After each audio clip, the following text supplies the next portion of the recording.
आज मी उभा आहे अशा जागी जिथं हजारो लोक दरवर्षी येतात आणि ही जागा फक्त एक गावच नाही तर एक इतिहास आहे, म्हणजेच भीमा कोरेगाव इथे.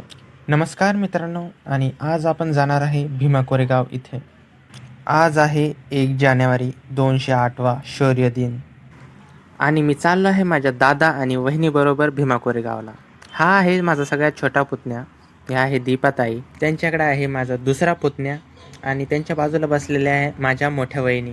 मित्रांनो, पुतण्या म्हणजे मी त्यांचा काका लागतो. हा आहे माझा मोठा दादा, जो की आता गाडी चालवतोय आणि मी पहिल्यांदा ट्रॅव्हलिंग व्लॉग काढतोय, म्हणून मी जास्त काही व्हिडिओज घेतलेले नाहीत, म्हणून दादाचा फोटो वापरला. आणि हा आहे मी आणि हा माझ्या बाजूला आहे करण. हा आहे माझा दुसरा दादा आकाश दादा, हे आहे माझे भाऊजी आणि ही आहे माझी भाची आणि तिच्या बाजूला आहे माझ्या मामी म्हणजे वहिनीच्या आई. आम्ही सगळे चाललो आहे आता भीमा कोरेगावला. आम्ही पोचलो होता भीमा कोरेगावला आणि हा आहे माझा भाचा दीपाताई, करण, माझी मोठी ताई आणि भाची आणि माझी भाऊजी. आम्ही सगळे चाललो आहे आता भीमा कोरेगावला विजयस्तंभाकडे. आम्ही आता एवढेच जण चाललो आहे विजयस्तंभाकडे आणि बाकीचे गाडीतच थांबले, कारण की दोन्ही बाळं खूप लहान होते. आम्ही आमची गाडी खंडोबा माळ पार्किंगमध्ये लावली आणि मग तिथून बसने गेलो. खूप गर्दी असल्या कारणाने बस खूप हळू चालली, तर मग आम्ही पायी निघालो. तुम्ही गर्दी बघू शकता मित्रांनो, किती आहे किती नाही. आणि मग आता इथून आम्ही पायी निघालो सगळे. आम्हाला माहीत नव्हतं इथून किती किलोमीटर आहे. आम्ही तिथे विचारलं तर म्हणाले की इथून 4 ते 5 किलोमीटर आहे. मित्रांनो, एवढे सगळे जण पण आमच्यासोबत पायी चालले आहे. काही इकडून जात आहे तर काही तिकडून येत आहे. इथून आणखीन खूप लांब आहे.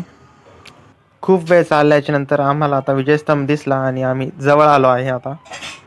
इकडे तर आणखीनही जास्त गर्दी आहे पहिल्यापेक्षा. इथून छोटे छोटे रस्ते केलेले होते जाण्यासाठी आणि आम्ही पोचलो इथे आणि आता चाललो आहे सगळे. हे बघू शकता तुम्ही, असे रस्ते केले होते छोटे छोटे जाण्यासाठी मध्ये. चला बघूया आता. तर मित्रांनो, शेवटी आपण पोहोचलो आहोत भीमा कोरेगावच्या विजयस्तंभाजवळ. इथे उभा राहिल्यावर वेगळीच फिलिंग येते. इतिहास फक्त पुस्तकात नाही तर इथे प्रत्यक्ष दिसतो. अनेक लोक इथे श्रद्धा, आदर आणि इतिहासाची आठवण म्हणून येतात. शांत वातावरण, लोकांची गर्दी आणि सगळ्यांच्या चेहऱ्यावर एक वेगळीच भावना दिसते. हा स्तंभ फक्त दगडाचा नाही, हा शौर्य, संघर्ष आणि बलिदानाची आठवण आहे. इथे आल्यावर आपोआप डोकं झुकतं. आज खूप लोक आलेले आहेत. कोणी फुले वाहतंय, कोणी शांतपणे उभं राहून फोटो काढताय. आपण आज आलो आहोत भीमा कोरेगाव इथे, पुणे जिल्ह्यातील एक ऐतिहासिक गाव. इथे 1 जानेवारी 1818 रोजी भीमा नदीच्या काठी एक ऐतिहासिक युद्ध झालं.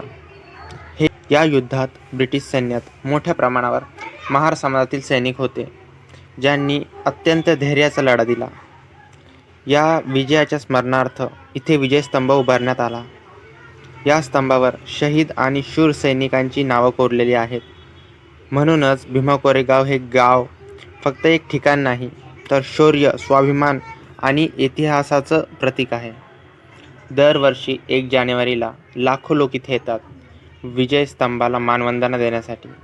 लोक इथे येऊन स्तंभावर फुलं अर्पण करतात, मेणबत्त्या लावतात आणि शांतपणे आदर व्यक्त करतात. काही लोक इतिहास जाणून घेण्यासाठी येतात, तर काहींसाठी ही जागा प्रेरणा आणि आत्मसन्मानाची ओळख आहे. इथे आल्यावर एक वेगळी शांतता जाणवते, पण त्याचबरोबर मनात अभिमानही निर्माण होतो. चला मित्रांनो, आता परतीची वेळ झाली आहे, म्हणजे आता परत जाण्याची वेळ झाली आहे आणि आता चाललो आहे आम्ही. आणखीन तुम्ही गर्दी बघू शकता, आणखीनही गर्दी काही कमी झालेली नाही. आणखीनही खूप गर्दी आहे आणि आम्हाला पायी चालत जायचे आहे खंडोबा माळ इथे. आम्ही तिथे गाडी वगैरे पार्क केलेली आहे आणि तिथेच आमचे दादा वहिनी आहे आणि आम्ही चाललो आहे आता सगळे.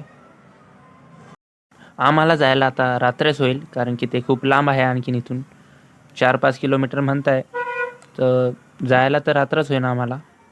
आणखीन इकडचे लोक जात आहे, आणखीन काही तिकडून येत आहे.